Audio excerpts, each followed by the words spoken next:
இனிய நாமத்தில் அன்பின் நல்வாழ்த்துக்களை அன்போடு கூட சபையின் சார்பாக யாவருக்கும் தெரிவித்துக் கொள்கிறேன். கடந்த காலங்களில் நான் சில பாடல் கற்றுக் கொடுத்தேன். கொஞ்சம் பிள்ளைங்க வந்துட்டுருக்காங்க வழியில். எனவே இந்த பாடல் புத்தகத்தை பக்கம் 400 எடுத்துக்கோங்க. என்ன 400வது பக்கம். இந்த பாடல் புத்தகத்தில் 400 பேஜ் நம்பர் 400. இந்த பாடல் புத்தகத்தில் நான் 2 பாட்டு கற்றுக் கொடுத்தேன்னு நினைக்கிறேன். அந்த பாட்டை கொஞ்சம் ரிமைண்டர் கொடுத்துட்டு அப்புறமா என்ன பண்ண போகிறேன், அடுத்த காரியத்துக்கு நான் போக போகிறேன். பக்கம் 400 எடுத்துட்டிங்களாப்பா? என்னென்ன பாட்டு கற்றுக் கொடுத்தேன் யாருக்காச்சும் ஞாபகம் இருக்கா? இந்த சின்ன சின்ன பாட்டு. சரி, முதல் நான் பாட்டு கற்றுக்கொடுத்தேன் 90வது பாடல். It's no longer that I liveth but Christ that liveth in me. இனி ஜீவிப்பது நான் அல்ல, கிறிஸ்துவே என்னில் ஜீவிக்கிறார் என்ற பாட்டு கற்றுக்கிட்டோமா நம்ம எல்லோரும்? இன்றைக்கி நான் மறுபடியும் ஒரே ஒரு சரணம் பாடிட்டு அப்புறமா நம்ம போக போகிறோம். ஆங்கிலத்துலேயும் தமிழ்லேயும் ஆங்கிலத்துலேயும் பாடலாம். எத்தனை பேருக்கு தெரியும்? தெரிஞ்சவங்க என்னோடு கூட பாடுங்க, தெரியாதவங்க கற்றுக்கொள்ளுங்க. இனி ஜீவிப்பது நான் அல்ல, கிறிஸ்துவே என்னில் ஜீவிக்கிறார். அவரே இயேசு என்னில் ஜீவிக்கிறார். பாடலாமா? இனி ஜீவிப்பது நான் அல்ல, கிறிஸ்துவே என்னில் ஜீவிக்கிறார். பக்கம் சொல்ல மறந்துட்டேனா? பக்கம் 400 பாடல் 90. பக்கம் 400 பாடல் 90 எடுத்துட்டிங்களா? எல்லோரும் எடுத்துருக்கீங்களா? இப்போ பார்த்துக்கலாமா? Page number 400, song number 40 and 90 சாமி. ஓகேவா? இனி ஜீவிப்பது நான் அல்ல, கிறிஸ்துவே என்னில் ஜீவிக்கிறார். It's no longer that I liveth but Christ that liveth in me. He lives, Jesus is alive in me. It's no longer that I liveth but Christ that liveth in me. தமிழ்ல இனி ஜீவிப்பது நான் அல்ல, கிறிஸ்துவே என்னில் ஜீவிக்கிறார். அவரே இயேசு என்னில் ஜீவிக்கிறார். இனி ஜீவிப்பது நான் அல்ல, இயேசுவே என்னில் ஜீவிக்கிறார். 91 கூட கற்றுக் கொடுத்தேன். It's in his presence there is fullness of joy. அவர் சமூகம் என் சந்தோஷமே, அது நிறைவான சந்தோஷமே. என் பாத்திரம் நிரம்பி வழிகுதே, ஆனந்தம் பேரானந்தமே. பாடலாம் இந்த பாட்டு. தமிழில் பாடி ஆங்கிலத்தில் பாடலாம். அவர் சமூகம் என் சந்தோஷமே, அது நிறைவான சந்தோஷமே. என் பாத்திரம் நிரம்பி வழியுதே, ஆனந்தம் பேரானந்தமே. அவர் சமூகம் என் சந்தோஷமே, அது நிறைவான சந்தோஷமே. என் பாத்திரம் நிரம்பி வழியுதே, ஆனந்தம் பேரானந்தமே. In His presence, English. In His presence there is fullness of joy. In His presence there is fullness of joy. My cup is overflowing, more than overflowing. Fullness, blessed fullness of joy. சின்ன பாட்டு கற்றுக்கணும். இப்போ 93 லைட்டாக introduce பண்ண போகிறேன். 93வது ஆங்கிலத்தில் இப்படி. It's bubbling in my soul. I'm singing, I'm dancing, since Jesus made me whole. No folks can understand me. How can I keep it quiet? It's bubbling, bubbling day and night. ஆங்கிலத்தில் தமிழில் என்னுள்ளம் தேவன் பால் பொங்கி வழியுதே, ஏசனை ரட்சித்தார் நான் ஆடி பாடுவேன். எவரும் அறியாரு என் உள்ளம் பொங்குதே, என் உள்ளம் பொங்கி வழியுதே. கற்றுக்கிருக்கீங்களா? பாடுவீங்களா யாராச்சும்? எத்தனை பேருக்கு தெரியும்? ட்ரை பண்ணு என் கூட. தமிழில் பாடிட்டு ஆங்கிலத்தில் போகிறோம். என்னுள்ளம் தேவன் பால் பொங்கி வழியுதே, ஏசன்னை ரட்சித்தான் நான் ஆடி பாடுவேன். எவரும் அறியாரு என் உள்ளம் பொங்குதே, என் உள்ளம் பொங்கி வழியுதே. திருப்பி என்னுள்ளம் தேவன் பால் பொங்கி வழியுதே, ஏசன்னை ரட்சித்தான் நான் ஆடி பாடுவேன். எவரும் அறியாரு என் உள்ளம் பொங்குதே, என் உள்ளம் பொங்கி வழியுதே. இங்கிலீஷில் it's bubbling in my soul. I am singing, I am dancing, then Jesus made me whole. No folk folks can understand. No folk can. No folk can. Sorry. No folk can understand me. Now can you keep it quiet? It's bubbling, bubbling, bubbling, bubbling, bubbling day and night. பின்னாடி கற்றுக்கோ. No folk can understand me. யார் என்னை புரிஞ்சுக்க முடியாது. அழகான ஒரு பாடல். வாங்க, நான் சிறு வயதில் நிறைய கற்றுக் கொடுத்துருக்காங்க நமக்கு. நான் நல்ல வேலை, எனக்கு எப்படி தான் ஆண்டவர் நிறைய இந்த வாய்ப்பெலாம் கொடுத்தார். சின்ன வயசில் கடவுள் ஆரியத்தில் ரொம்ப ஈடுபாடாக இருந்தேன். அதனால் என்னை கொண்டு போய் அங்கே விட்டுட்டார் போல். ஓகே, இன்றைக்கும் சரி, ஆண்டவருக்காக நிற்கிறதுல ரொம்ப சந்தோஷம் எனக்கு. வாங்க. ஆக இந்த காலங்களில் நான் உங்களோடு கூட பேசுவது ரொம்ப சுருக்கமாக. ஏன் கொஞ்சம் தாமதிச்சேன்னு கேட்டால், ஏன் பாட்டு கற்றுக் கொடுக்குறேன், பிள்ளைங்க கொஞ்சம் பேர் வந்துட்டுருக்காங்க. அதனால தான் நான் இந்த பிரசங்கம் தொடங்கிட்டேன்னா அவங்களாம் மிஸ் ஆயிடுவாங்களேன்னு பார்த்துட்டு தான் இந்த பாட்டை நடத்துறது. நான் இருந்தாலும் வந்து அவருக்கும் ரொம்ப நன்றி. கடவுள் உங்கள் ஒவ்வொருவரையும் தனிப்பட்ட விதத்தில் உங்கள் குடும்பமாக ஆசீர்வதிப்பார். உங்களுக்காக என்னுடைய ப்ரேயர், பர்சனல் ப்ரேயர் இருக்குது. எப்போதும் என்னை நீ கூப்பிட்டு பேசணும். வாங்க, நம்ம எல்லோரும் ஒரே குடும்பமாக இருக்கிறோம். ஆண்டவருடைய குடும்பம், ஏசாமி பிள்ளைங்களாக இருக்கிறோம். எல்லோரும் ஒருத்தருக்கு ஒருத்தர் விஷ் பண்ணணும், கைகளை குலுக்கி வாழ்த்தல் சொல்லணும், சகோதரிகளுக்கு வணக்கம் சொல்லணும், பேசணும். என்னோடய ஆசை என்னென்னா, நம்ம எல்லாம் ஒரு குடும்பமாக இருக்கிறோம். புரியுதுங்களா? யாரும் என்ன செய்யக்கூடாது, ஒருத்தர் சந்தித்து பேசாமல் இருக்கக்கூடாது. முடிஞ்ச மட்டும் என்ன செய்யுங்க, அப்படி பேச முடியலன்னா ஸ்மைல், சிரிச்சுக்கங்க. நீங்கள் எப்போ அழகாக இருக்கீங்க தெரியுமா? உங்களுக்கு எப்போ ரொம்ப அழகாக இருப்பீங்க சொல்லுங்கள் பார்க்கலாம். புட்டாமல் அடித்தாவா? புட்டாமாவு அப்படி இல்லை, சிரித்த முகமாக இருந்தால் தான் அழகாக இருக்கிறீங்க. நீங்கள் புட்டாமா 1 இன்ச்சு ஏற்றிட்டு உருன்னு இருங்களேன், அழகாக இருப்பீங்களா? பாருங்களேன், புரியுதா நான் சொன்னது? நிறையா மேக்கப்லாம் போட்டு உருன்னு இருந்தால் எப்படி இருக்கும்? அசிங்கமாக இருக்கும். கடவுள் உள்ளே இருக்கிறார். ஜீசஸ் எங்கே இருக்கிறாரு? அப்போ நான் எப்படி இருப்பேன்? முகம் சந்தோஷமாக இருக்கும். எல்லாத்தையும் பார்த்து அழகாக பேசணும், அன்பாக இருக்கணும். வாங்க, நம்ம வேகமாக கடன்னு வேகப்பட்ட போகிறோம். இன்றைக்கி நம்மளுடைய தலைவி பார்த்து த personal devotional life growing in Christ, தனிப்பட்ட பக்தி வாழ்க்கை கிறிஸ்துவில் வளருதல். அருமையான வேத பகுதி. ஆக நான் கடந்த நாட்கள் இந்த மாதத்தில் நம்முடைய தலைப்பில் முக்கியமான காரியம் என்னன்னு கேட்டிங்கன்னா, த பர்சனல் டிவோஷனல் லைஃப் அல்லது தனிப்பட்ட பக்தி வாழ்க்கையை குறித்து நான் பேசிகிட்டு இருக்கிறேன். இந்த மாதத்தில் போன 4 செய்திகள், இன்னது 4வது செய்தி இந்த காரியத்தில். இன்னும் 2-3 செய்தி இதில் தொடர்ச்சி அதை தான் பற்றி பேச போகிறேன். ஆக நம்முடைய வாழ்க்கையில் நல்லா கவனமாக கவனிக்கணும். நம்மளோட வாழ்க்கையில் ஆரோக்கியமாக இருக்கணும்னு சொன்னால் வச்சுக்கோங்களேன், சில காரியங்கள் நம்ம பார்த்தோம். போன வாரம் காலையில் பேசும்போது நான் பார்த்தேன், நம்முடைய தனிப்பட்ட வாழ்க்கை எதுக்காக இருக்குதுன்னு கேட்டிங்கன்னா, ஆண்டவர் கனப்படுத்துவதற்காக, மகிமைப்படுத்துவதற்காக இருக்கு.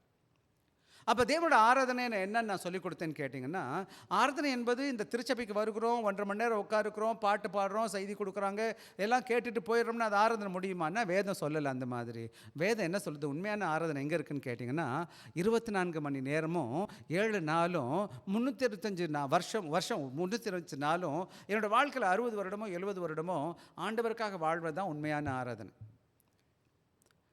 தேவனை எங்கேயும் தொழுது கொள்ளணும்னு சொல்லிட்டு பவுல் சொல்கிறார். வேதத்தில் ஏசாமி சொல்கிறார் ஒரு சமாரிய பெண், யோவான் 4வது அதிகாரத்தில். சில வேளைகள் நம்ம என்ன புரிஞ்சுக்கிட்டோம்னு கேட்டிங்கன்னா, ஆராதனை என்பது கொஞ்சம் நேரம் வந்து உட்காந்துட்டு பாடிட்டு போனால் ஆராதனை முடிஞ்சிருச்சுன்னு சொல்கிறோம். அது உண்மையான ஆராதனை கிடையாது. இன்னும் வேதம் சொல்லுது, நாம தான் என்னவா இருக்கிறோன்னு சொல்லுது? சபை. நீங்கள் தான் என்னது? தேவனுடைய ஆலயமாக இருக்கிறீங்க. யார் தேவனுடைய ஆலயம்? தேவனுடைய ஆலயத்தில் என்ன நடக்கும்? தேவனை துதிக்கிறது, தேவனை மகிமைப்படுத்துறது, தேவனை ஆராதிக்கிறது தானே. அப்போ நீங்கள் அந்த தேவாலயம்னா எங்கெங்கே போவீங்க? அப்போ நீங்கள் என்ன பண்ணுவீங்க? தேவனுடைய ஆராதனை எங்கே இருக்குது? நான் தான் அந்த ஆராதனை. எனக்கும் தேவனுக்குள்ள உறவு தான் ஆராதனை. என்னுடைய இருதயத்தில் தான் ஆண்டவர் இருக்கிறார். எங்கே ஆண்டவர் இருக்கிறாரோ அவரை தொழுகணும், அவரை ஆராதிக்கணும். பல வேலைகள் நம்ம என்ன நினைக்கிறோம், ஆராதனை என்பது வாரத்தில் ஒரு நாள் வந்து உட்காருதுன்னு நினச்சிட்ருக்கோம். இல்லை, உங்கள் வாழ்க்கை முழுவதும் தேவனுக்காக வாழ்வீங்கன்னா தேவனை ஆராதிச்சுக்கிட்டே இருக்கிறீங்கன்னு சொல்லிட்டு பவுல் சொல்கிறார், இடைவிடாமல் ஜெபிங்கன்னு சொல்கிறார். எப்படி இடைவிடாமல் நான் ஜெபிப்பேன்? 24 மணி நேரம் எப்படி இருக்குது? ஆண்டவருக்கும் எனக்குள்ள தொடர்பு தான் என்னது? ஜெபம். என்ன கேட்டிங்கன்னா, நான் வாகனம் ஓட்டும் போது, நடந்து போகும்போது, தனியாக இருக்கும்போது நானாக நான் பேசிக்கிட்டே இருப்பேன், ஜீசஸ் சொல்லிக்கிட்டே இருப்பேன், ஏதாச்சும் பேசுவேன். நான் அவர் என் கூட இருக்கிறார். தேவனோட ஆராதனை என்பது என்னோடய வாழ்க்கை முழுவதும் 60 நாளும், அதாவது என்னோட 60 வருட காலங்களோ 70 வருட காலங்களோ இந்த பூமியில் எவ்வளோ நாள் வச்சுருக்கிறாரோ ஆண்டவருக்காக நான் வாழும் பொழுது உண்மையாக தேவனை ஆராதிக்கிறேன் என்பது நல்லா புரிஞ்சுக்கணும். அப்போ தேவ ஆராதனைக்கு வருவது இது மக்கள் கூடி வந்திருக்கிறோம். நம்ம 4 பேர் கூடி வாரத்தில் ஒரு முறை தான் வர முடியுது, அதனால் நம்ம வந்திருக்கிறோம். உண்மையான ஆராதனை என்பது எனக்கும் என்னுடைய ஆண்டவருக்கும் என்னப்பா? என்னதுப்பா? உறவு. என்னது உறவு? சொல்லுங்கள் பார்க்கலாம். என்னது? It's a relationship between God and me. ரெண்டாவது, இந்த உறவு எப்படிப்பட்டதாக இருக்குன்னு கேட்டிங்கன்னா, ஆண்டவர் எனக்குள்ளே இருக்கிறதுனால அது என் இருதய சம்பந்தமானது. என்னதுங்க தம்பி? என்ன சொன்னது? It's matter of heart, not the place. யாரோ இந்த பிளேஸ் இல்லாமல் எங்கே வேணாலும் என்னை காட்டில் போய் போட்டால் கூட தேவனை ஆராதிக்க முடியும். யாருமே என் கூட இல்லைன்னா கூட நான் ஆண்டவரை ஆராதிக்க முடியும். தேவனை ஆராதிக்கிறதுக்கு ஒரு இடமோ அல்லது ஒரு சூழலோ அல்லது இந்த ஒரு ரிச்சுவல்னு சொல்லுவாங்க, சடங்கோ இல்லை. ஆண்டவருக்கும் எனக்கும் உள்ளது தான் ஆராதனை. வேதத்தை நல்லா திருப்பி பரட்டி பார்த்தீங்கன்னா, ஆராதனை வேதம் தொடங்கும் போது எப்படி தொடங்குச்சுன்னு கேட்டிங்கன்னா, காயின் ஆபேல் தேவனை ஆராதிக்க போனதுக்கு என்ன செஞ்சாங்க? கடவுளுக்கு என்ன கொடுத்தாங்க? காணிக்கை கொடுத்தாங்க. நோவா என்ன பண்ணார்? பலிப்படத்தை கட்டி கணிக்கினார், ஆண்டவருக்கு பலியை கொடுத்தாரு. ஆபிரகாம் என்ன பண்ணார்? பலிப்படத்தை கட்டி காணிக்கை கொடுத்தாரு. யோபு என்ன பண்ணார்? பலிப்படத்தை கட்டி என்ன செஞ்சார்? பலி கொடுத்தாரு. அன்றைக்கி பலி கொடுக்குறது தான் ஆராதனையாக இருந்துச்சு. அவங்க என்ன நினைக்கிறாங்க? ஆண்டவருக்கு கொடுக்குறது தான் ஆராதனை. இன்றைக்கி நான் உங்களுக்கு சொல்லித்தாரேன், உங்கள் கொடுக்குறது எதுன்னு அடையாளம்னா உங்களை கொடுக்குறதுக்கு அடையாளம். நான் ஆண்டவருக்கு கொடுக்குறேன், ஏதாச்சும் என்னது கொடுக்குறேன்? ஆண்டவரை என்னோடய அன்பை கொடுக்குறேன் சுவாமி, உங்களை எவ்வளோ மதிக்கிறேன் என்பதை காமிக்கிறது தான் என்னோடய ஆராதனை. நான் பாட்டு பாடாமல் கூட என்னோட ஆராதனைக்க முடியும். ஆண்டவர் பிரியமாக என்னோட சிந்தையில் இருக்கிறேன், ஆண்டவரை சிந்திக்கிறேன், ஆண்டவரை மகிமைப்படுத்துகிறேன், உள்ளத்தில் சத்தம் போடாமல் கூட தேவனை ஆராதிக்க முடியும். நம்ம நினைக்கிறோம் மியூசிக் அடித்தா தான், அதுக்கு ஆடினா தான், அது இல்லை ஆராதனை. அது உலகம் கற்றுக் கொடுக்குது. கடவுள் அறியாதவங்க அப்படி பண்ணிகிட்ருக்காங்க. உங்களுக்கு உறவு எப்படி இருக்கோ அதை வச்சு தான் உங்கள் ஆராதனை இருக்குது. நீங்கள் இருக்கிற வீட்லேயா இருக்கட்டும், உங்கள் இடத்துல எங்கேயா இருக்கட்டும், முடுக்கில் எந்த மூலையில் இருங்க. இன்றைக்கி நான் சொல்லித்தரேன், முதல் 3 நூற்றாண்டுகள் தேவ சபையே கிடையாது, இந்த மாதிரி தேவ திருச்சபை கிடையாது. 3 நூற்றாண்டு அப்போஸ்தலர் ஏசாமி பரமேறி போயிட்டார். சீஷர்கள்லாம் எல்லா இடமும் சதறி இருக்கிறாங்க. எப்படி தேவாலயம் எங்கே மீட் பண்ணாங்க? எங்கே ஆராதிச்சாங்க? அவங்கெல்லாம் வீடு வீடா. பவுலையும் சீலாவும் எங்கே பண்ணாங்க? சிறைச்சாலையில் கட்டி போட்டாங்க. அவர் எங்கே ஆராதிக்கிறாரு? சிறைச்சாலையில். அப்போ ஆராதனை என்பது என்னன்னு கேட்டிங்கன்னா, இடம் இல்லை, ஒரு ரிச்சுவல் இல்லை, என்னது ஒரு சடங்கு இல்லை. அப்போ நீங்கள் கேட்கலாம், பாஸ்டர் இங்கெல்லாம் சரி வேறு, நம்ம இங்கே வரும்போது எல்லோரும் இருக்கிறோம், எல்லாருக்கும் பிரயோஜனமாக இருக்கணுமேன்ட்டு சில ஆர்டர் வச்சுருக்கிறோம். ஆனால் உண்மையான ஆராதனை என்பது எனக்கும் என்னுடைய ஆண்டவருக்கும் உள்ள உறவு. சொல்லுங்கள் பார்க்கலாம். எனக்கும் என் ஆண்டவர். அப்புறம் அந்த ஆண்டவர் எங்கே இருக்கிறார்? எனக்கு என் உள்ளத்தில் இருக்கிறாரு. நான் எங்கெல்லாம் என்னோடய ஆண்டவர் என் கூட இருக்கிறாரோ அங்கெல்லாம் ஆராதனை நடக்கும். நேரம் இல்லை, ஆண்டவரும் என் உள்ளத்தில் இருப்பதுனால ஆண்டவரை சிந்திக்கிற சிந்தனையும் அவருக்கு பிரியமாக வாழ்வதும். அதனால தான் அவங்க வேலை ஸ்தலத்தில் நீங்கள் இருக்கிறீங்க இல்லையா, அது எந்த வேலை வேணாலும் பாருங்கள், ஒரு கூட்டுற வேலை பார்த்தாலும் சரி, அல்லது எந்த வேலை பார்த்தாலும், சமைக்கிற வேலையாக இருக்கட்டும், எந்த கடமைகள் கடவுள் கொடுத்தாலும் நான் ஆண்டவருக்காக செய்யும்போது நான் ஆண்டவரை கனப்படுத்துகிறேன், மகிமைப்படுத்துகிறேன். சரிதானே நான் சொன்னது? ஸோ ஓகே, ரொம்ப நல்லது. நம்ம இப்போ என்ன பண்ண போகிறோம்னு கேட்டேன், ஒன்றா நம்ம பார்க்க போகிறோம். எனவே இன்றைக்கி நான் என்ன செய்ய போகிறேன்னு கேட்டால், அதன் தொடர்ச்சி தான் இந்த நாட்களில். 2வது போன வாரம் மாலையில் நீங்கள் வந்தீங்கன்னா லெனி மூலமாக நான் பேலன்ஸ் லைஃப், ஆவிக்குரிய சமநிலையான வாழ்க்கை, பேலன்ஸ் லைஃப், கிறிஸ்தவ வாழ்க்கை. என்னோடய ஆவிக்குரிய வாழ்க்கையில் தேவனை ஆராதிக்கிறது எல்லா இடமும் இருந்தால் கூட, ஆக என்னோடய வாழ்க்கையில் நான் எப்படிப்பட்ட ஆண்டவருடைய பிள்ளையாக வாழ்ந்துட்டு இருக்கிறேன் பாருங்களேன். இன்றைக்கி நல்ல உணவு உட்கொண்டால் தான் என்னோடய சரீரம் நல்லாயிருக்கும். வெறும் சாப்பாடு மட்டும் சாப்பிட்டா என் வாழ்க்கையில் சுகமாக இருக்க மாட்டேன். அரிசி மட்டும் சாப்பிட்டா போதுமா? ரைஸ், அரிசியில் செஞ்ச சாதம் சாப்பிட்டுக்கிட்டே இருப்போம்னு வச்சுக்கோங்களேன். பருப்பு இல்லை, காய்கறி இல்லை, கறி இல்லை, மீன் இல்லை, என்ன இருக்கும்பா? நம்ம உடம்பு எப்படி நல்லா இருக்குமா? சமநிலையான உணவு வேணும், பேலன்ஸ் டயட்டுன்னு ஆங்கிலத்தை சொல்லுவாங்க. ஸோ ஆவிக்குரிய வாழ்க்கையில் என்ன செய்யணும்னு கேட்டிங்கன்னா, அப்போஸ்தலர் 2வது அதிகாரம் 42வது வசனம், யாராச்சும் சத்தத்தை எடுத்து நிறுத்தி நிதானமாக வேகமாக வாசிங்க எனக்காக. டக்குன்னு வாசிச்சிரும். அப்போஸ்தலர் 2:42 போன வாரம் வாசித்தது தான். அவர்கள் நம்ம கவனிக்கணும், 4 காரியங்கள் சொல்லப்பட்டிருக்கு. அப்போஸ்தலர் உபதேசத்தில், அந்யோன்யத்தில், ஐக்கியத்தில், அப்பம் பிட்கிறதுல, ஜெபம் பண்ணுறதுல.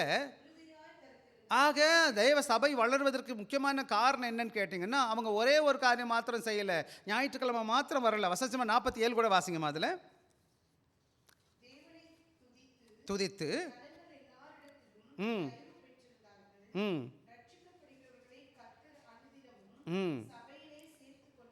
அதாவது கவனமாக கவனிக்கணும் பாருங்கள். இங்கே எப்படி பண்ணினாங்கன்னு கேட்டிங்கன்னா, அவர்கள் என்ன செய்கிறாங்க? 4 காரியத்தை சபையில் தொடர்ந்து செய்கிறாங்க. ஹோல் சர்ச்சாக மீட் பண்ணுறாங்க. ஒவ்வொரு நாளும் கடவுள் வசனத்தை கேட்குறாங்க. தான் நான் பேசிகிட்டு இருக்கிறது எங்கே கேட்டிருக்கிறது மாதிரி. அது அப்போஸ்தலர் பேசுகிறது போது எல்லா அப்போஸ்தலர் என்ன சொல்கிறாங்க, எப்படி சொல்கிறாங்கன்னு கேட்டுட்டு இருந்தாங்க. 2வது, அங்கே வந்த பிள்ளைங்களாம் ஐக்கியத்தில் இருந்தாங்க. அந்யோன்யம்ன்ற வார்த்தை கொய்னோனியான்னு கிரீக் வேர்டு. கிறிஸ்டியன் ஃபெலோஷிப்னு சொல்லுவாங்க.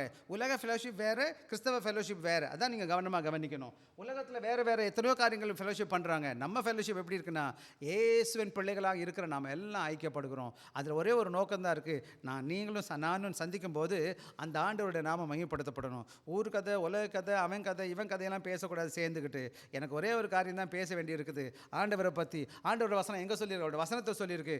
ஆண்டவரோட பிள்ளைகள் சேர்ந்து எல்லாரும் ஆண்டோடு ஊழியம் செய்கிறாங்க. ஐக்கியமாக இருக்கிறாங்க ஒருத்தருக்கு ஒருத்தர். அதனால தான் அவங்க எல்லாத்துக்கும் பகிர்ந்து கொண்டாங்களாம் ஐக்கியத்தினால. அப்போ அப்பம் பிற்கிறது, திருவிருந்தில் பங்கு கொள்வது, எல்லாத்துக்கும் மேலே ஜெபிக்கிறது. சபையில் வந்து அப்போஸ்தலர் நடவடிக்கைகளை பார்த்தீங்கன்னா பல இடங்களில் மாறி மாறி பார்த்தீங்கன்னா ஜெபித்தாங்கன்னு சொல்லிக்கிட்டே இருக்கும். இன்றைக்கி நம்முடைய சபையில் பல இடங்களில் நம்ம ரொம்ப வீக்கான கிறிஸ்தவங்களாக இருக்கிறோம். அதுக்கு காரணம் என்னென்னு கேட்டிங்கன்னா, வாரத்தில் ஒரு நாள் வந்துட்டு 6 நாள் காண போயிடுறோம்.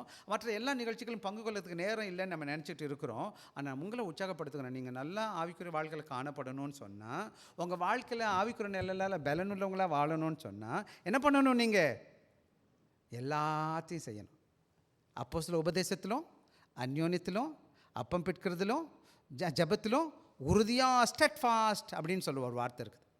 அப்போ உறுதியாக இருக்கிறது என்னன்னு கேட்டிங்கன்னா, ஒன்றில் மட்டும் இருந்தாங்களா, எல்லாத்துலேயும் இருந்தாங்களா? எல்லாமே இருந்துச்சு தானே.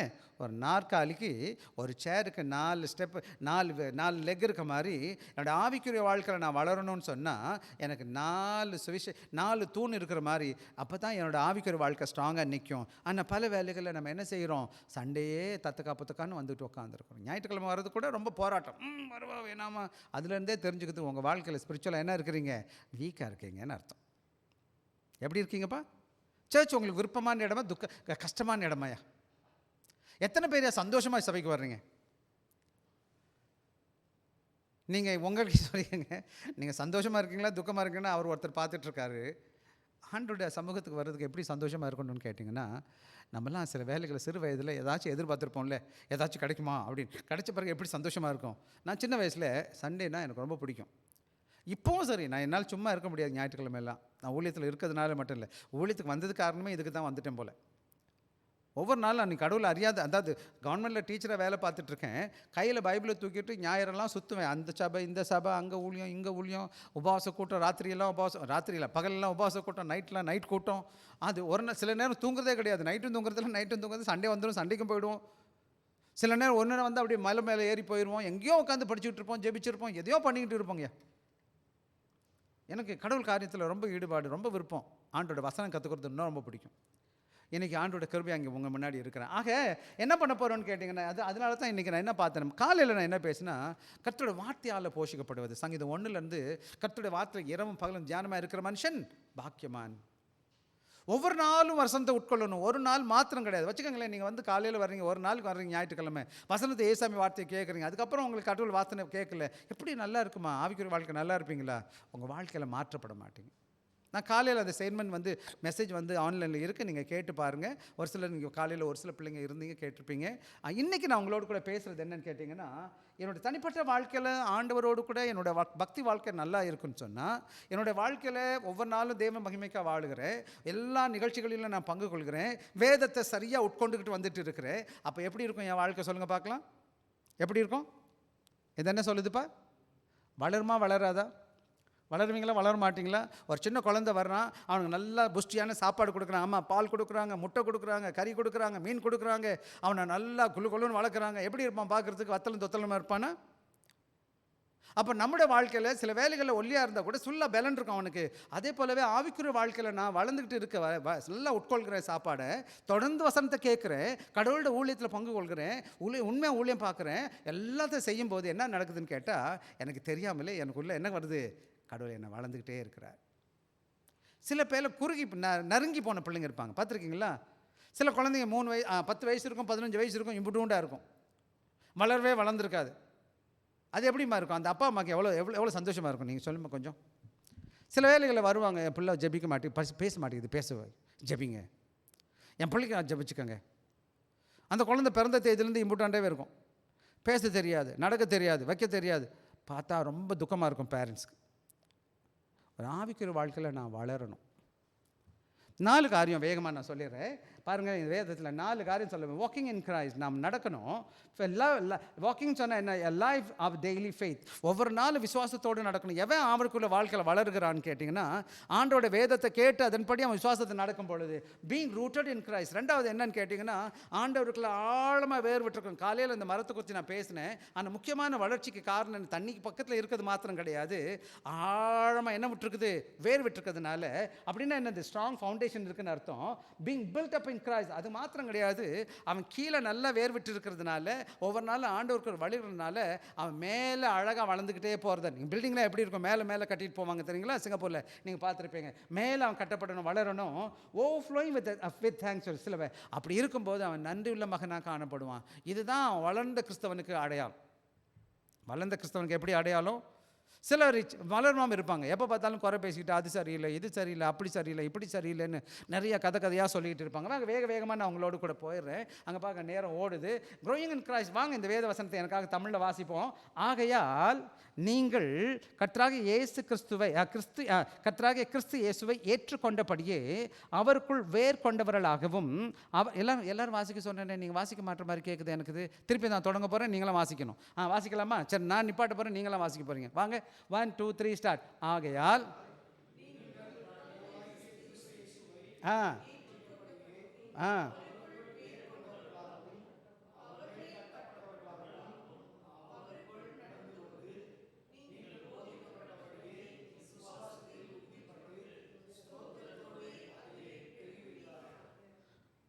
புரியுதா? நிறைய காரியம் இருக்குல்ல, நிறைய காரியம் சொல்லியிருக்குல்ல. என்னென்ன சொல்லுது பாருங்கள். கர்த்தராகிய கிறிஸ்து இயேசுவை ஏற்றுக்கொண்டபடியே, ஏற்றுக்கிட்டீங்களா எல்லாரும்? அவருக்குள் வேர் கொண்டவர்களாகவும் அவர் மேல் கட்டப்பட்டவர்களாகவும் அவருக்குள் நடந்து கொண்டு நீங்கள் போதிக்கப்பட்டபடியே விசுவாசத்தில் உறுதிப்பட்டு ஸ்தோத்திரத்தோடு அதிலே பெருகுவீர்களாக. இதெல்லாம் குரோத்தை பற்றி பேசிகிட்டு இருக்கு. பெருகிறதுனா என்னமா அர்த்தம்? நறுங்கி போகிறதா, குறுகி பெருகி போகணுமா? ஆக இன்றைக்கி கிறிஸ்தவ ஜீவியத்தில் என்னோடய வாழ்க்கையை I'm going to zoom in to this word. இந்த வசனத்தை நம்ம நெருக்கமாக பார்க்க போகிறோம் ஒன்றொன்னா. ரைட்டா? வாங்க, நான் ஒன்றொன்னா நீ என்னோட பார்க்க போகிறீங்க. ரைட், அடுத்த பகுதிக்கு வந்துடுவோம். Walking in Christ, continue to live in your life in him. எப்போ யார்கிட்ட வாழணும்னு கேட்டிங்கன்னா அவருக்குள் வாழ்கிறது. இந்த வசனத்தை எனக்காக வாசிங்கம்மா. 5வது 6வது வசனத்தை மறுபடியும். ஆகையால் ஏற்றுக்கொண்டபடியே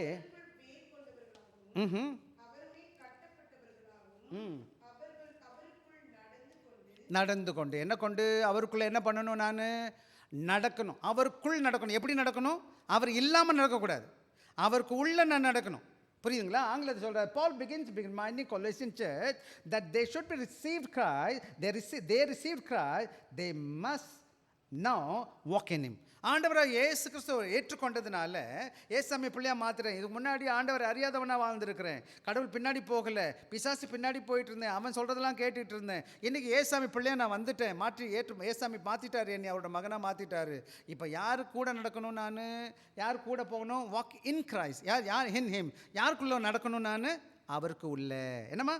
அது மாத்திரம் கிடையாது. A Christian life is daily walk of faith, not just one time decision. ஆக கிறிஸ்தவ வாழ்க்கை இயேசுவை ஏற்றுக்கொள்வது ஒரு நாள் ஒன்று இயேசுவை ஏற்றுக்கிட்டேன், அதுக்கப்புறம் என்னோட வருட காலங்கள் எல்லாம் 24 மணி நேரமும் 365 நாளும் என்னோட வாழ்க்கையில் ஒவ்வொரு நேரமும் ஒவ்வொரு நொடியும் ஆண்டவருக்காக வாழ்கிறதில்ல, நடக்கணும். நடக்கிறதுனா ஜீவிக்கிறது. சில நேரங்களில் ஏசாமி ஏற்றுக்கிட்ட சண்டே மட்டும் தலை காமிக்கிறது, அது கூட விருப்பப்பட்டால் வருதில்லை, விருப்பம் இல்லாண்டி விட்டுறது. அப்படி இருக்கக்கூடாது உங்கள் வாழ்க்கை. அதனால ரெண்டாவது, to walk in him means to live in obedience, faithfulness and dependence on Christ. ஆக கடவுளுக்குள்ளே வாழ்க்கை அவருக்குள்ளே நடக்கிறதுனா என்ன அர்த்தம்னா அவருக்கு கீழ்ப்படிஞ்சு நடக்கிறது, அவருக்கு உண்மையாக இருக்கிறது. அது மாத்திரம் கிடையாது, ஆண்டவரை சார்ந்து இருக்கிறது. ஏசாமியே எப்படி இருக்க? புரியுதா நான் சொல்கிறது? ஏதாச்சும் உங்களுக்கு are you able to follow me? புரியுதா நான் சொல்கிறது? நடக்கிறதுனா என்னப்பா? அந்த வசனம் வாக் இன் ஹிம்னா என்ன அர்த்தம்? அவருக்குள்ளே நடக்கிறதுனா என்ன அர்த்தம்? அப்படின்னு அவருக்கு கீழ்ப்படிஞ்சு வாழ்கிறது. அவரோட வசனத்தை கேட்குறேன் இல்லையா? ஒவ்வொரு நாளும் காலையில் வர்றேன், சாயங்காலம் வர்றீங்க, சண்டேயில் வர்றீங்க. ஆக நீங்கள் கேட்குறீங்க தானே, கேட்டுட்டு இந்த காதில் விட்டுட்டு போயிடலாமாப்பா? அப்படி இருக்கக்கூடாது. என்ன? ஆக நானும் நீங்களும் என்ன பண்ண போகிறோங்கன்னு கேட்டிங்கன்னா அவருக்கு கீழ்ப்படிந்து நடக்கிறது ரொம்ப முக்கியமானது. அப்படி இருக்கும்போது அதான் கலாத்தியர் 2வது அதிகாரம் 20 யாராச்சும் சத்தத்தை உயர்த்தி வாசிங்க எனக்காக. இங்கே கூட முன்னாடி வாசிச்சிடலாம். வாசிக்கலாம். அறியப்பட்டேன், ஆயினும் பிழைத்திருக்கிறேன், இனி நான் அல்ல, கிறிஸ்துவே எனக்குள் பிழைத்திருக்கிறார். பிழைத்திருக்கிறதோ எனக்கு தம்மை தாம். ஆக நான் அவருக்குள் பிழைத்திருக்க முன்னாடி பார்த்து ஒரு பாட்டு கற்றுக் கொடுத்தேன். இனி ஜீவிப்பது நான் இல்லை, கிறிஸ்துவே என்னில். அவரே அவரே அவரே அவர் மாத்திரம் எனக்குள்ளே இருக்கிறார். என்னுடைய அடையாளம் இயேசு சுவாமியின் அடையாளம். எனக்குள்ளே இயேசு கிறிஸ்து இருக்கிறார், நான் அவருக்குள்ளே காணப்படுகிறேன். ஆக அவரும் நானும் என்ன செய்கிறோம்? இணைப்பிடியாத காணப்படுகிறோம். எப்படி நிழலை தொடர்ந்து நம்ம சரீரத்தை தொடர்ந்து நிழல் வருகிறதோ அதே போல் ஆண்டவரோட நிழல்லையே நம்ம வாழ பார்க்கணும். ஒரு சிறு வயதில் நான் நிறைய பாட்டு பாடுவேன். அப்போ இந்த பாட்டு, இயேசுவுக்குள் நான் இருப்பதால் ஆபத்து எனக்கு இல்லை, இயேசு எனக்குள் இருப்பதால் வேறு எதுவும் தேவையில்லை, பழைய கெட்ட பழக்கமெல்லாம் என்னிடம் இனி இல்லை, பழைய கெட்ட பழக்கமெல்லாம் என்னிடம் இனி இல்லை, நான் புதியவனாய் மாறிவிட்டேன் பாவம் செய்வதில்லை, நான் புதியவனாய் மாறிவிட்டேன் பாவம் செய்வதில்லை, இயேசுவுக்குள் நான் இருப்பதால் ஆபத்து எனக்கில்லை, இயேசு எனக்குள் இருப்பதால் வேறு எதுவும் தேவையில்லை. ஆக இயேசு எனக்குள்ளே இருக்கிறார், நான் அவருக்குள்ளே இருக்கிறேன். என்னோட நடை எப்படி இருக்குன்னு கேட்டிங்கன்னா, அவர் பின்னாடியே நான் போக போகிறேன். உண்மையில் நான் சொல்கிறேன் தம்பி, என் வாழ்க்கையில் இயேசு ஏற்றுக்கிட்ட பிறகு நான் எல்லாத்தையும் தூக்கி போட்டேன். ஆண்டவருக்காக வாழணும், ஆண்டவருக்காக செய்யணும், ஆண்டவருக்காக. இந்த பணம் பதவியெல்லாம் குப்பைப்பா, கடவுள் கொடுத்தா கொடுத்துருவார், எல்லாம் தந்துடுவார். ஆனால் ஆண்டவருக்காக நிற்கணும். அடுத்த இன்னொரு வேத பகுதி கூட இருக்குது, வாசிங்க எனக்காக. 1 யோவான் 2வது அதிகாரம் வாசிங்கப்பா. சொல்லுகிறவன் யாராச்சும் ஆண்டவரோட மகன் நான் ஆண்டவரோட புள்ள நான் கிறிஸ்தவன் சொல்லிட்டா எப்படி நடக்கணும்? அவரை போல நடக்கணும் இல்லையா? அவருக்கு பிரியமில்லை. ஒரு முறை என்ன ஆச்சான், கதை சொல்கிறேன், தப்பாக எடுத்துக்காதீங்க. கூட சொல்லியிருப்பேன், கேட்டிருக்கீங்களான்னு தெரியல. ஒரு முறை என்ன செஞ்சாரா, மகா அலெக்சாண்டர் ஒருத்தர் இருந்தார் பார்த்தீங்களா? மகா அலெக்சாண்டர் கேள்விப்பட்டீங்களா? சக்கரவர்த்தி அலெக்சாண்டர். ஒரு நாள் என்ன செஞ்சுருக்காரு, வழியிலே நடக்க போயிருக்கிறார். என்ன போயிருக்கிறாரு? சும்மா நடக்க போயிருக்கிறார். நடக்க போகிற வழியில் எங்கே பார்த்தா அவங்க ஒரு குடிகாரன் ரோட்டில் விழுந்து கிடந்தானான். என்னடா நம்ம ராஜ்யத்தில் ராஜாங்கத்தில் ஒருத்தன் குடிச்சிட்டு படுத்து கிடக்கிறான் ரோட்டில் அப்படின்ட்டு கீழே போய் தட்டி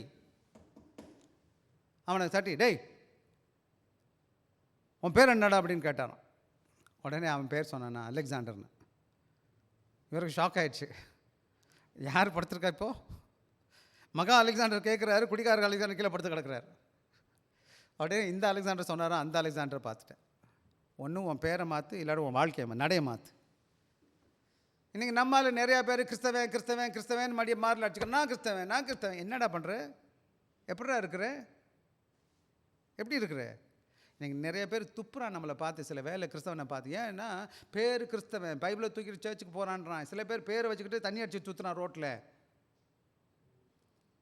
உங்கள் வாழ்க்கை சற்று யோசிச்சு பாருங்கள் எப்படி இருக்கிறீங்கன்னு சொல்லிட்டு. ஆக வசனம் சொல்லுது, அவருக்குள் நிலைத்திருக்கிறேன் என்று சொல்லுகிறவன் அவர் நடந்தபடியே தானும் நடக்க வேண்டும். நானும் நீங்களும் எப்படி நடக்கணும்? ஏசு கிறிஸ்து இந்த உலகத்தில் வாழும் பொழுது எப்படி வாழ்ந்துருக்கிறாரோ அவர் எனக்கு முன்மாதிரி வச்சுட்டு போயிருக்கிறாரு. எனவே அந்த மாதிரி வாழணும். ஆக இங்கே பாருங்கள், ஒரு சில காரியம் நான் போட்டிருக்கேன், அப்ளிகேஷனில் போட்டிருக்கேன். Make Christ as a central decision, ask what would Jesus do. ஆக என்னுடைய வாழ்க்கையில் எந்த காரியங்கள் செய்தாலும், உங்கள் தீர்மானங்கள் எதுவாக இருந்தாலும் இயேசு கிறிஸ்துவில் நடக்கிறதுனால நான் கேட்க வேண்டிய காரியம், ஆண்டவராக இயேசு இந்த காரியத்தில் எப்படி என்னை செய்ய விரும்புவார்? ஆண்டவர் செய்ய விரும்பலைன்னா நான் செய்யக்கூடாது. தொடர எந்த காரியமாக இருந்தாலும் சரி, நான் சாப்பிட்றதா இருக்கலாம், நான் போட்டுக்கிற துணியாக இருக்கலாம், அல்லது நான் போகிற இடமாக இருக்கலாம், என் பழகிற நண்பர்களாக இருக்கலாம், எதுவாக இருந்தாலும் ஆண்டவர் செய்ய விரும்பலைன்னா நான் செய்யக்கூடாது. அங்கே தான் கேட்டிருக்கேன், makes Christ as a center of decision making. ask what would Jesus do. இப்போ இந்த காரியத்தை இயேசு செஞ்சால் எப்படி செய்வார்? இந்த காரியம் இயேசு தமைக்கு தெரிஞ்சால் நான் எப்படி செய்ய மாட்டேன்னு பாருங்கள். அது மாத்திரம் கிடையாது. live by faith not by feelings. trust God even when the life uncertain. அது பல வேலைகளில் ஃபீலிங்கில் வாழக்கூடாது. சில வேலைகளை எனக்கு வர்றதெல்லாம் சிந்தனை. அதான் ஒரு பாட்டு இருக்குது, கண் போன போக்கு என்னது, கண்டதே காட்சி கொண்டதே கோலம். சில ஆளுகளுக்கு எந்த எய்மும் கிடையாது லைஃப்பில், எந்த டைரக்ஷனில் போகணுமே தெரியாது. எப்படி வேணாலும் பண்ணி மாதிரி வாழ்வான். எப்படி வாழ்வான்? போகிற இடத்துக்குலாம் எப்படி வேணாலும் வாழ்ந்துக்கிறவான். குடிக்கிறது, வெறிக்கிறது, அயோக்கியனாக இருக்கிறது ஒரு நல்ல வாழ்க்கை கிடையாது, ஒழுக்கம் கிடையாது. மனிதனாக இருக்கிறது மிருகத்துக்கும் நமக்கும் வித்தியாசம் என்ன தெரியுங்களா? நமக்கு இப்படித்தான் வாழணும்னு நம்ம வாழ்வோம். பண்ணியாக வாழ்கிற சில மக்கள் இருக்கிறாங்க. ஆண்டவருடைய பிள்ளைகள் என்ன சொல்லுதுன்னு கேட்டிங்கன்னா, நான் ஆண்டவருடைய சித்தப்பிள்ளை, ஆண்டவருடைய விசுவாசம் எனக்கு இருக்குது. அதனால தான் வேதத்தில் பார்க்குறோம், அவங்க விசுவாசத்தில் நடந்தார்கள். என்ன செஞ்சாங்க? விசுவாசத்தோட. ஆண்டோட வேதம் இருக்குது எனக்குள்ள, எனக்கூட ஆண்டவர் இருக்கிறார். எனவே அது மாத்திரம் கிடையாது, obey his word, true walk with Christ involves obedience. ஆக ஆண்டோட வசனத்தை நான் கேட்குறேன், ஆண்டோட வார்த்தையை கேட்டுட்டு கீழ்ப்படிந்து நடக்கும் பொழுது தான் நான் உண்மையாக அவர் வாழ்க்கையில் நடக்க பார்க்குறேன். அதனால் இப்போ கேட்கலாம், are you walking daily in Christ or turning turning to him in difficult times. ஆக சில வேளைகளை நீங்கள் கேட்க வேண்டிய கேள்வி என்னென்னா, நான் உண்மையாக இயேசு வழியில் நடக்கிறேன், நான் நடக்கலையான்னு சொல்லிட்டு. சரியா? அடுத்த கதைக்கு போயிடுமா? Being rooted in Christ. அதே வசனத்தில் 6வது வசனத்தில் அவர் சொல்லுது பாருங்கள், நான் வாசிக்கிறேன். ஆகையால் நீங்கள் கர்த்தராகிய இயேசு கிறிஸ்துவை ஏற்றுக்கொண்டபடியே அவருக்குள் வேர் கொண்டவர்களா. என்னவா இருக்கணுமா? வேர், being rooted in Christ, rooted in him. அப்படின்னா என்ன அர்த்தம்னு கேட்டால், கண்டினியூ டு என்னது, முதல்ல வாழணும் அவருக்கு பிரியமா. ரெண்டாவது ரூட் பண்ணது அவருக்கு.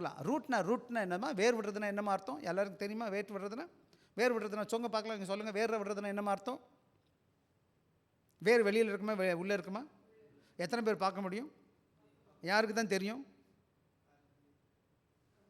இப்போ வேர் விட்டுறது எப்படி நமக்கு கொஞ்சம் தெரியும். எப்படி தெரியும் வேர் விட்டுருக்கா இல்லையான்னு? என்னம்மா? இல்லை, மரம் வச்சுக்கோங்க. இப்போ மரத்தை வச்சு சொல்லுங்கள். ஒரு மரம் இருக்குது, நல்ல வேர் விட்டுருக்குன்னு எப்படி எனக்கு தெரியும்? ஒன்று செழிப்பாக இருக்கிறது, ரெண்டாவது என்னப்பா, காற்றடிக்கும் சாயாது, மூணாவது கனி கொடுக்கும், நாலாவது நிறைய காரியங்கள் இருக்குது. செழிப்பாக இருக்குது, நிறைய மரம், பெரிய மரம், மாமரம் வச்சுக்கோங்களேன். நல்ல வேர் உள்ளே போயிருக்குது. நல்ல வேர் விட்ட பிறகு நிறையா செழிப்பான இலைத்தலைகள்லாம் இருக்குது. நிறையா செடி கொடியில் நிறையா பழங்கள் இருக்குது, பூ இருக்குது, பழம் இருக்குது. பழம் இருக்கும்போது எவ்வளோ பேர் வருவாங்க அந்த மரத்தை பார்க்க? எவ்வளோ பேருக்கு ஆசீர்வாதமாக இருக்கும்? அப்போ வேறு நல்லா விடலைன்னு வச்சுக்கோங்களேன், எப்படி இருக்கும்? ஒன்றும் செழிப்பாக இருக்காது. செழிப்பாக மட்டும் இல்லை, அது காய்கறி பூ பெருசாக இருக்காது.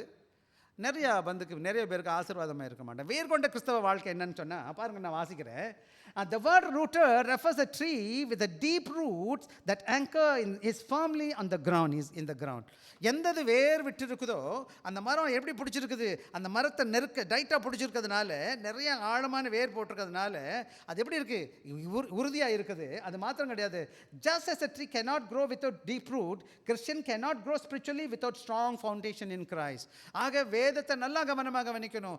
எவன் ஒருத்தன் ஆழமாக மரம் நல்ல ஆழம் வேர் விடாத நிற்காதோ, அந்த மரம் நிற்காதோ, நல்ல ஆழமான மரம் வேர் விடாத மரம் நிற்காதோ, அது போல் நல்ல வேர் விடாத கடவுளோட பிள்ளைகள் ஆவிக்குரிய வாழ்க்கையில் தேவ வசனத்தில் நிற்காததுனால, ஆழமாக இருக்காததுனால அவன் அலக்களிக்கிறவனாக காணப்படுவான். மழை வரும்போது, புயல் அடிக்கும்போது காணாமல் போயிடுவான். ஏன்னா இஸ் நாட் ஃபவுண்டட் இந்த என்ன கிடைக்கல, வேர் விடலை, ரூட்டட் பண்ணலை. அதனால தான் இன்னொரு வசனம் சொல்கிறாரு, without deep root in God's word will easily be shaken by trials and false teaching. பல வேலைகளை நான் பார்த்துருக்கேன். சபைக்கு வரவங்க தவறான உபதேசத்தில் போயிடுவாங்க. இல்லை பிரச்சனை வந்துச்சுன்னு வச்சுக்கோங்களேன், அலக்கழிக்கப்படுவாங்க. காரணம் என்னன்னு கேட்டிங்கன்னா, எங்கே இருக்குல்ல அவங்க அது அஸ்திபாரம், அவங்க அஸ்திபாரம் எங்கே கிடையாது, அந்த மண்ணில் ஸ்ட்ராங்காக பிடிக்கல. ஏசு கிறிஸ்து வார்த்தையில் இல்லை. ஏசு கிறிஸ்து என்ன சொன்னார்னு எனக்கு தெரியாது. சபைக்கு வருவேன், ஏனோ தானே எவனோ சத்தான்னு வந்து உட்காந்துருப்பேன், குடுக்கடிச்சா பாட்டு பாடினா ஜங்குன்னு ஆடிட்டு போவேன். என்னோட உணர்வில் நான் கட்டப்பட்டு இருக்கிறேன். என்னோட உணர்வு தான் என்ன செய்யுது, என்னை உந்தி தள்ளிக்கிட்டு இருக்குது. அதனால தான் சபை வரும்போது என்டர்டெய்னிங்காக இருக்கணும். சபை எப்படி இருக்கணும்? குதூகலம், கொண்டாட்டமே, அல்லேலூயா ஆமேன் போட்டுக்கிட்டே இருந்தால் ரொம்ப பிடிக்கும். கடினமான உபதேசம் பண்ணால் போர் அடிக்கும். பார்த்துருக்கீங்களா உங்களுக்கு? சில பிள்ளைகளுக்கு இனிப்பு ரொம்ப பிடிக்கும். உங்களுக்கெல்லாம் பிடிக்குமா? எத்தனை பேருக்கு இனிப்பு ரொம்ப பிடிக்கும்? ரொம்ப பேருக்கு பிடிக்கும். கசப்பு எத்தனை பேர் பிடிக்கும்? பிடிக்குமா? பிடிக்காது. ஏன் பிடிக்காது? ஆனால் எல்லா மருந்துமே கசப்பாக தான் இருக்கும். இன்னும் சொல்லப்போனால் எது நல்லா இருக்கோ அதெல்லாம் எல்லாருக்கும் பிடிக்காது. புரியுதுங்களா உங்களுக்கு? எது நல்லா இல்லையோ அதெல்லாம் ரொம்ப பேருக்கு பிடிக்கும். எது நல்லதுக்கு இல்லையோ, உடம்புக்கு நல்லதே இல்லையோ அதெல்லாம் ரொம்ப நல்லாவே இருக்கும், இனிப்பாகவே இருக்கும், நம்ம பிடிச்ச மாதிரியே இருக்கும். பாஸ்டர்லாம் நல்லா பிரசங்கம் பண்ணும்போது கலகலன்னு ஒரு நேற்று யாரும் சொன்னாங்க, அந்த பாஸ்டர் சிரிப்பாக பேசுவார். ரொம்ப சந்தோஷம். சிரிப்பாக பேச கூத்தடிக்க வந்திருக்கீங்க நீங்கள். கடவுள் வசனம் சீரியஸான வார்த்தைப்பா இது. ஆக நீங்கள் கவனமாக இருக்கணும் என்ன கற்றுக்கிறீங்கன்னு சொல்லிட்டு.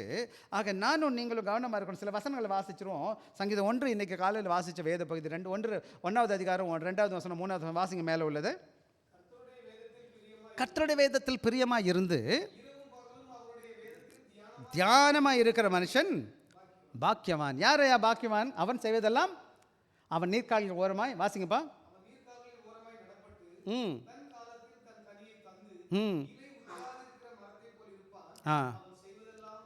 எவன் ஒருத்த வேதத்தால் வேத வசனத்தில் கிறிஸ்துவுக்குள்ளே ஆழமாக வேர் விட்டு இருக்கிறானோ அவன் எப்படி இருக்கிறான்னு கேட்டிங்கன்னா, ஆண்டோட வசனத்தை நேசிக்கிறவனாக இருக்கிறதுனால, அவன் வார்த்தை கடவுளுக்குள்ளே உட்கொண்டு அவன் வேதத்தில் ஆழமாக இருக்கிறதுனால அவன் எப்படி இருக்கிறான்னு கேட்டால் வசனம் சொல்லுது, அவன் பாக்கியவானாக இருக்கிறான், ஆசீர்வதிக்கப்பட்டவனாக இருக்கிறான், செழிப்பாக இருக்கிறான். அவன் எங்கே இருக்கிறான்னு கேட்டால், நீர்க்கால் ஓரமாக நதி அருகே நடப்பட்ட மரத்தை போல் இருக்கிறான். அந்த மரம் என்ன செய்யுமா, எப்படி இருப்பானா, தன் காலத்தில் கனி கொடுக்குமா, நடப்பட்டதுமா, இலையுதிராத மரத்தை போல அவன் செய்வதெல்லாம் வாய்க்கும்.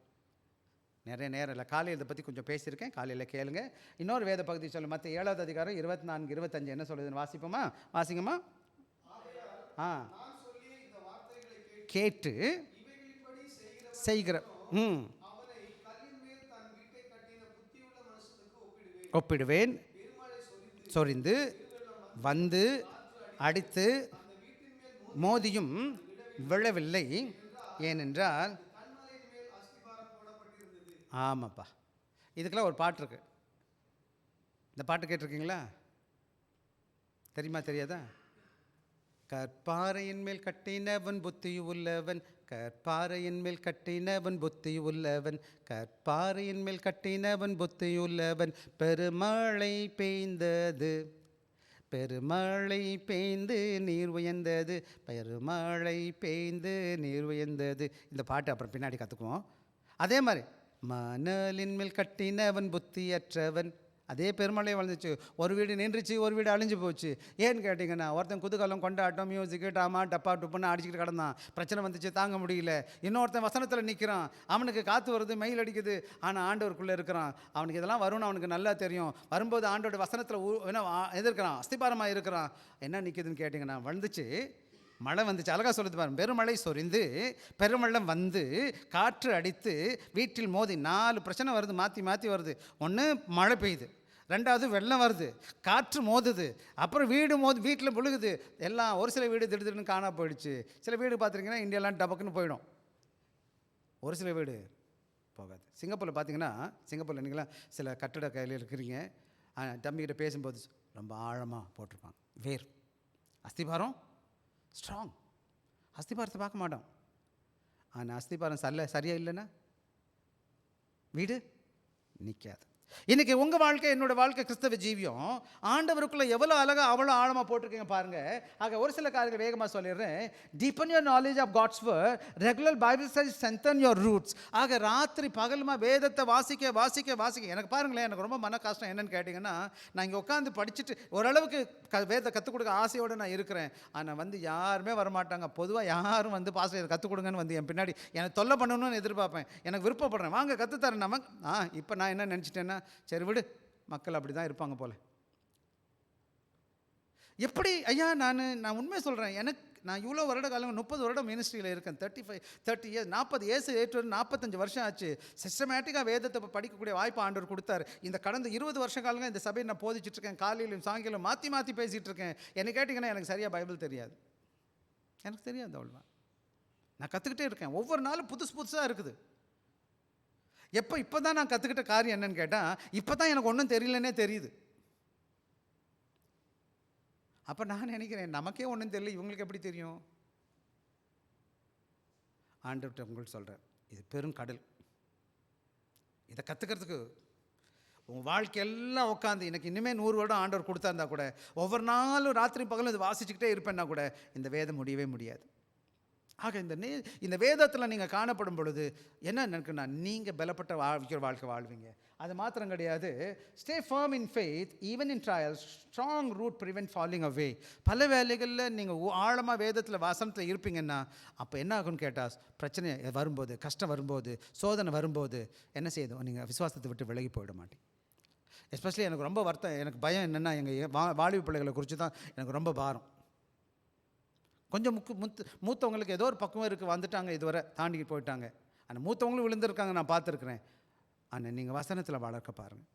நான் பார்த்தீங்கன்னா, இங்கே நல்லா கவனமாக கவனிச்சிங்கன்னா, நான் நிறைய நேரம் வேதத்தை பேசுவேன். ஏன்னு கேட்டிங்கன்னா, இந்த வேதம் தான் மற்ற இடம் கிடைக்காது. பாட்டு, மியூசிக் எல்லாம் வெளியில் கிடைக்கிது. எல்லாம் கூத்தடிக்கிற காரியம்லாம் மல்லியில் மற்ற சபைகளில் பண்ணுவாங்க.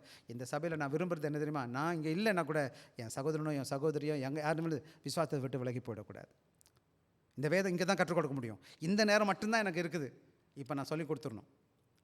நான் இல்லைன்னா சொல்லதுக்கு ஆள் இல்லை. சரி, அது மாத்திரம் கிடையாது. Reject false teaching by be discerning and test all teaching against the scripture. வேதத்தை நல்லா புரிஞ்சிருந்தா தான் எது சரியான சத்தியம், எது தவறான சத்தியம், யார் சத்தியத்தை சொல்கிறாங்க, யார் சத்தியத்தை சொல்லலை. இன்றைக்கி ஒரு சகோதரி என்கிட்ட வந்து பேசிகிட்டு இருந்தாங்க. அவங்க சொல்கிறாங்க, அவங்க அப்படி சொல்கிறாங்க, இவங்க இப்படி சொல்கிறாங்க, காசு கேட்குறாங்க, பொண்ணு கேட்குறாங்க, பொருள் கேட்குறாங்க, பாஸ்டர் அவரை கூப்பிட்டு காசு வாங்க பாஸ்டர். நான் சொன்னேன், நான் காசு கேட்குற பிஸ்னஸ் என்னோட இது இல்லை. நான் ஆண்டவர் எனக்கு கொடுப்பாரு, கார்டு கொடுக்குறது கொடுக்காது அவர் வேலை என்ன. ஆனால் நீங்கள் எவரையும் நம்பிடாதீங்க அப்படின்னு சொன்னேன்.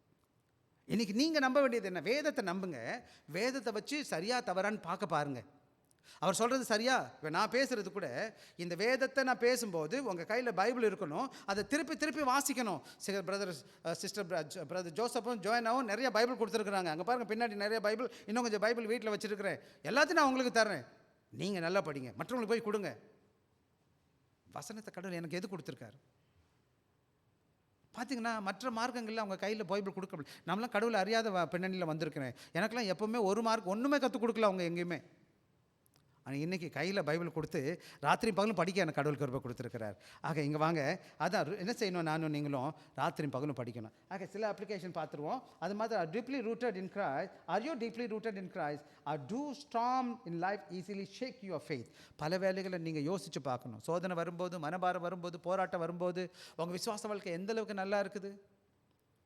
என்னுடைய ஜெபம் ஒன்று தான், ஆண்டவரே நான் உங்களுடைய பாதத்தை விட்டு விலகக்கூடாது. ஏன்னு கேட்டேன், நான் ஆண்டோட மகனாக இருக்கிறேன். ஆண்டவர் இங்கே கொண்டு வந்துட்டார். சோதனை வந்துச்சு, பிரச்சனை வந்துச்சு. ஒவ்வொரு நாளும் இப்போவுமே நான் சில காரியங்கள் மனதுக்குள்ளே இருக்குது. ஆண்டவர்கிட்ட கேட்பேன், என்ன ஆண்டவரே செய்யணும்? எனக்கு தெரியாதுடா தம்பி, நான் சாதாரண மனுஷன்.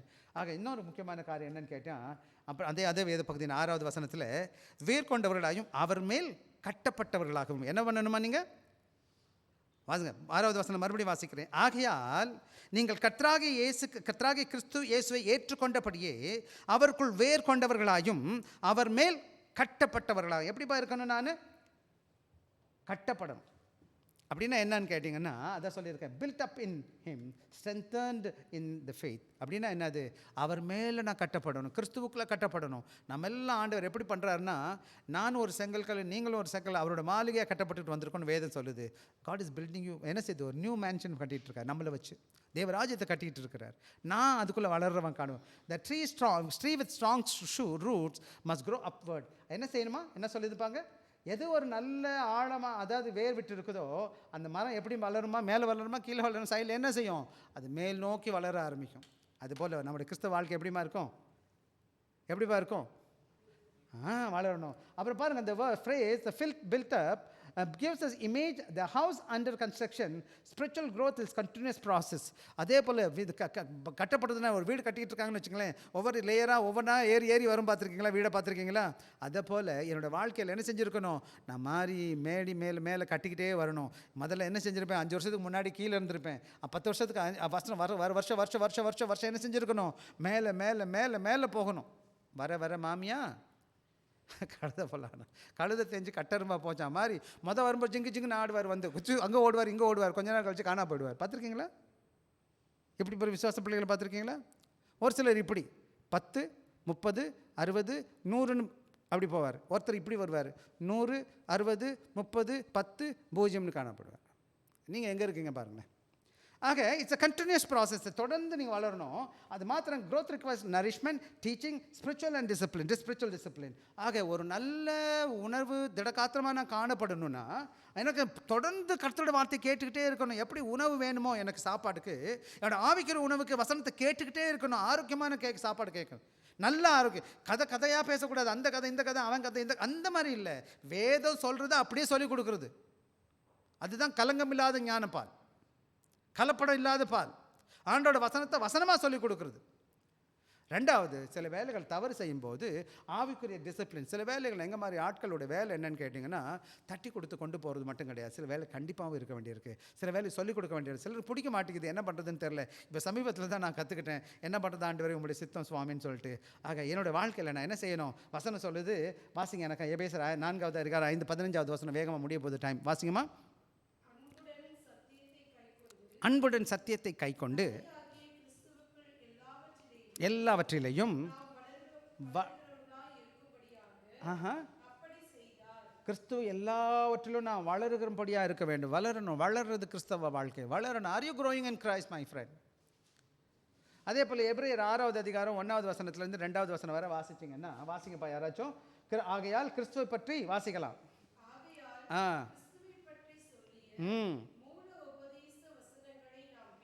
விட்டு நீங்களாகவும் விசுவாச உபதேசம்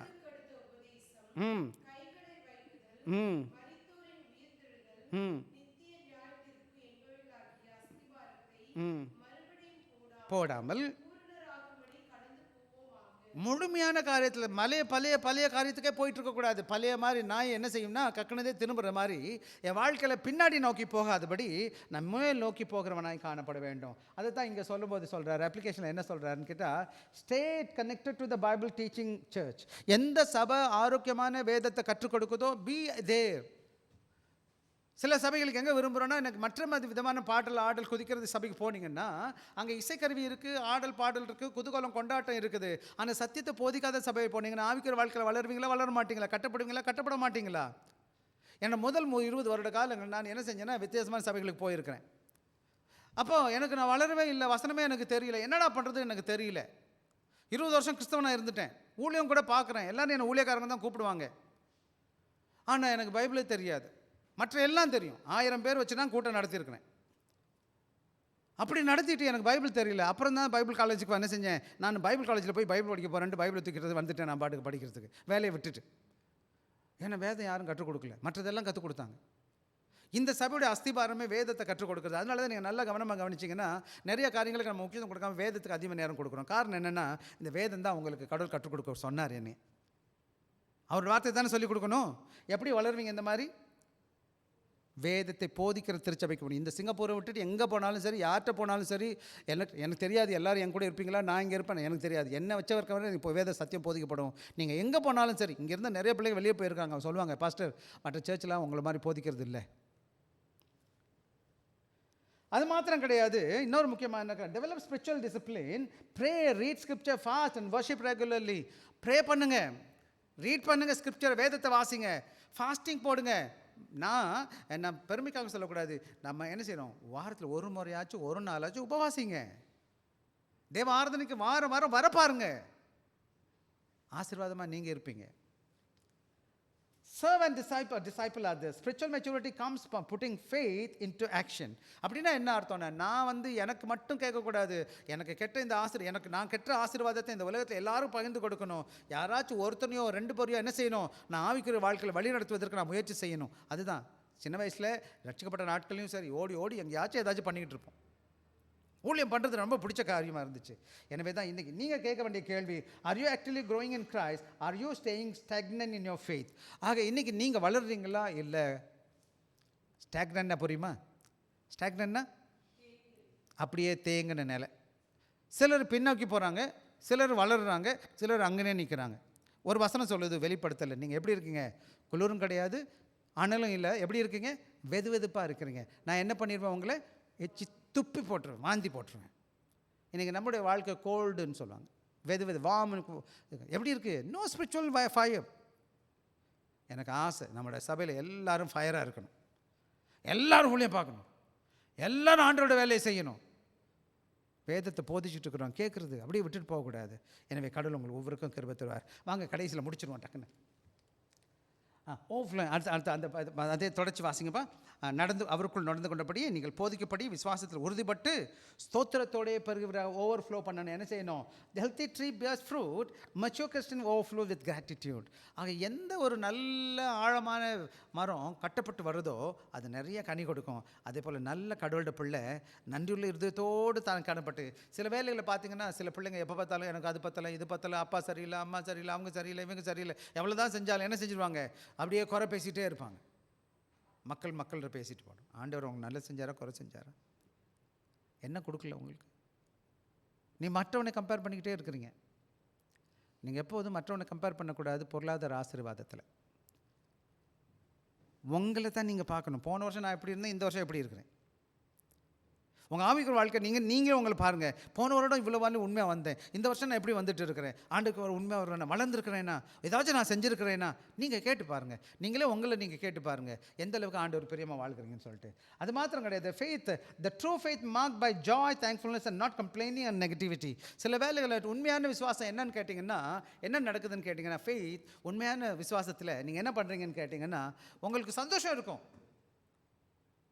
நன்றியோடு கூட காணப்படுவீங்க. காலையில் எந்திரிச்ச உடனே, ஆண்டவரே இந்த நாளுக்காக உமக்கு நன்றி சுவாமி, நான் சந்தோஷமாக இருக்கிறேன். எப்படி அந்த சந்தோஷம் தெரியும்னா, உங்களுக்கும் அந்த சந்தோஷம் தெரியுதோ இல்லையோ, மற்றவங்க உங்களை பார்க்குறாங்க இல்லையா, அவங்களுக்கு உங்களுக்குள்ள சந்தோஷத்தை வெளிப்படுத்துவீங்க. யூ வில் ஷோ, அதாவது ஜாய் ஆஃப் சால்வேஷன் சொல்லுவாங்க. இஃப் ரியலி உனக்கு சந்தோஷம் இருக்குன்னா அந்த முகத்தில் க்ளோ பண்ணும். பார்த்துருக்கீங்களா?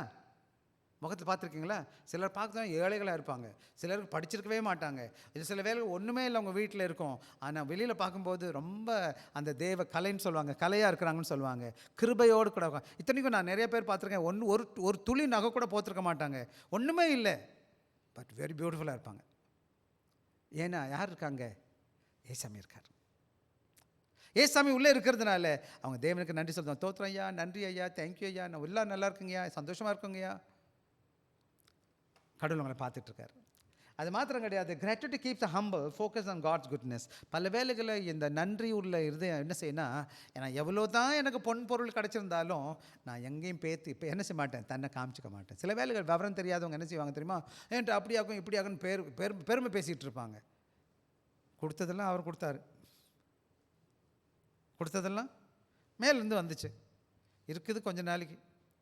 எப்போதும் கல்வி பல கட்டு இருந்தாலும் செருக்கு இருக்கக்கூடாது. செருக்குன்னா தெரியுமா உங்களுக்கு? செருக்கு தாழ்மை வேணும். கிறிஸ்தவன் சொன்னாலே உங்களை பார்க்கும்போது கிறிஸ்துவோடு கூட பேசுகிற மாதிரி ஒரு உணர்வு நமக்கு ஏற்படுத்தப்படணும். ஆக நானும் நீங்கள் வந்துடுவோம், அடுத்த பத்திக்கு வந்துடுவோம். ஆக இன்றைக்கி சொல்கிற காரியம் என்னென்ன, தசமிக்கு 5வது அதிகம், எப்போது சந்தோஷமாக இருங்க, இடைவிடாமல் ஜெபிங்க, அதெல்லாம் சொல்லிட்டு இருக்காரு. நன்றி செலுத்துங்கன்னு சொல்லி எல்லாவற்றிலும் ஸ்தோத்திரம் செய்யுங்கள். இங்கிலீஷில் போடுறது give thanks in every thing அப்படின்னு ஒரு வசனம் இருக்கு.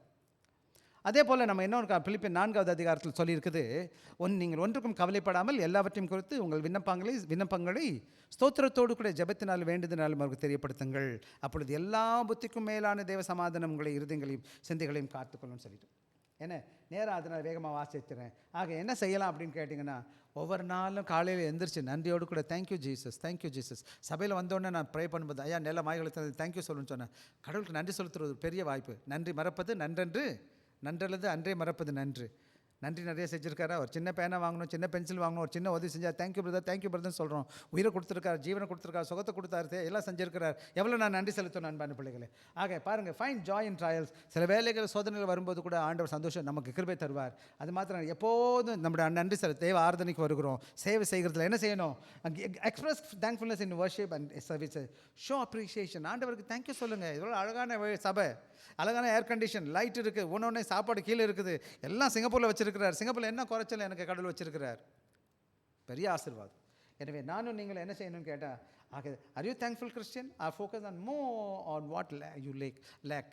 அதாவது பல வேலைகளில் நான் நன்றி உள்ளவனாக இருக்கிறேன், இல்லை குறைகளை பற்றியே பார்த்துட்டு இருக்கேன். நான் குறைகள் தேவன் செய்வார். சரி, டைம் ஆச்சு, முடிச்சிடலாம். ஆக இன்றைக்கி 4 காரியம் சொன்னேன். Paul teachers spiritual growth, life long journey. ஆக 4 காரியம் நம்ம பார்த்தோம். ஆண்டவருக்குள்ள வழி நடக்கணும், அவருடைய கீழ்ப்படுதல் இருக்கணும், அவருக்கு வேறு விட்டவங்களாக காணப்படும், அவள் கட்டப்படணும். அப்புறம் என்ன செய்யும், தேவனுக்கு நன்றி செலுத்துகிற பிள்ளைகளாக காணப்பட வேணும். கடைசியில் ஒரே ஒரு கேள்வி நான் கேட்டுட்டு முடிக்க வரேன், ஒரே சேலஞ்ச் தான். Are you actively growing in faith or having become a stagnant? Have you become stagnant? ஆண்டவருக்குள்ள வளர்றீங்களா இல்லையான்னு கேட்டு பாருங்கள். அது மாத்திரம் கிடையாது, இன்னொரு முக்கியமான காரியம், வாட் ஏரியா, எந்த ஏரியாவில் உங்கள் வாழ்க்கையில் ஆசீர்வாதம் இருக்கணும்னு நீங்கள் யோசிச்சு பாருங்கள். அது மாத்திரம் கிடையாது, நீங்கள் என்ன பண்ணுங்கள், இதை மனதில் வச்சுக்கோங்க. உங்களுக்காக நான் தொடர்ந்து ஜெபிக்க விரும்புகிறேன். நேரம் ஆயிடுச்சு, நம்ம முடிப்போம். எனவே கர்த்தர் உங்களை ஆசீர்வதிப்பார். கர்த்தர் நல்லவராக இருக்கிறார். வேதத்தை வாசிங்க, கேளுங்க. ஆண்டவருக்குள்ள ஒரு ஆழமான உறவில் நீங்கள் வளர்க்கும்படியாக உங்கள் வாழ்க்கையை ஒப்புக் கொடுங்க. கடவுள் உங்கள் ஒவ்வொருத்தரையும் உங்களை மூலமாக உங்கள் வாழ்க்கையும் குடும்பத்தையும் ஆசீர்வதிப்பார். எல்லாத்துக்கும் மேலே கடவுள் உங்களோடு கூட இருக்கிறார் என்பதன் அடையாளம் என்னன்னு கேட்டிங்கன்னா, எந்த அளவுக்கு நீங்கள் வளர்றீங்களோ அந்த அளவுக்கு தான் அவர் இருக்கிறார் என்பதன் வெளிப்பாடு. எனவே கடவுள் உங்களை ஆஸ்வதிப்பார். நான் ஜெபிக்கல, ஓவர் டு தம்பி வாங்க.